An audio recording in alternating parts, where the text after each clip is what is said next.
Carlos était un garçon qui aimait trop parler. Il parlait à tout le monde, partout, tout le temps. Il trouvait du réconfort à parler sans arrêt de ses journées, de ses pensées, de ses rêves et de ses aventures. Cependant, cette habitude lui causait souvent des ennuis. Un jour, en parlant à son ami pendant la classe, il a écrit une mauvaise réponse à une question du test. Le professeur l'a vu parler, et Carlos et son ami ont eu des ennuis. Le professeur a pris leurs copies et les a envoyées hors de la classe. Un autre jour, pendant le déjeuner, il parlait tellement à sa famille que son père s'est fâché et a quitté la table. Son père avait souvent dit à Carlos de parler moins, mais Carlos n'écoutait jamais. Malgré les avertissements de ses parents et de ses professeurs, il ne pouvait pas changer son habitude. Il parlait trop, obligeant souvent les autres à s'arrêter pour qu'il puisse continuer à parler. Un jour, Carlos a fait une grosse erreur en parlant sans cesse. Il a accidentellement révélé un secret sur son meilleur ami. Son ami lui avait confié ce secret, mais maintenant, toute la classe savait que le père de l'ami de Carlos était un gardien pauvre, dont les frais de scolarité étaient payés par l'employeur de son père. Son ami Jerry était très contrarié et a refusé de parler à Carlos. Carlos a perdu un bon ami à cause de sa nature bavarde. Carlos était triste.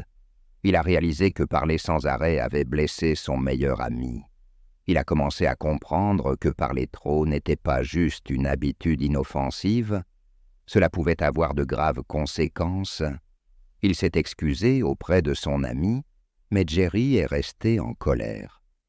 Un jour, pendant la récréation, Carlos était assis tristement quand mademoiselle Martha est entrée dans la classe pour faire du travail. Elle a été surprise de voir Carlos inhabituellement silencieux.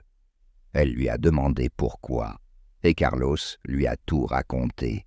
« Peux-tu manger une pomme ?» Mademoiselle Martha a sorti une pomme de son sac et la lui a donnée. Carlos était surpris, mais a commencé à la manger à l'insistance de mademoiselle Martha. « Veux-tu manger une autre pomme ?» Dès qu'il a fini la pomme, elle a sorti une autre pomme de son sac et la lui a donnée. « Non, mademoiselle Martha, je ne peux pas en manger une autre. »« D'accord, bois un peu d'eau. » Elle lui a donné un verre d'eau. Après qu'il ait fini le verre, elle a essayé de lui en donner un autre.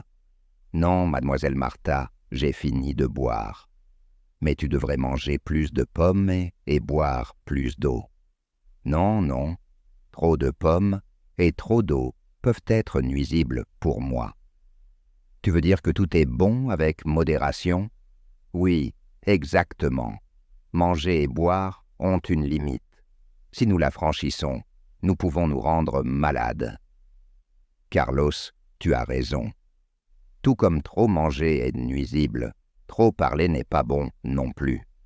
Parler moins et réfléchir avant de parler est aussi un art. Parfois, écouter est mieux que parler, et rester silencieux peut apprendre beaucoup. Réfléchir avant de parler peut te sauver de nombreux problèmes. » Depuis lors, Carlos a compris que le silence pouvait le sauver de nombreux problèmes, et que parler trop pouvait entraîner de gros ennuis. Il a promis de trouver un équilibre entre les deux dans sa vie, et a remercié mademoiselle Martha de lui avoir enseigné une leçon précieuse.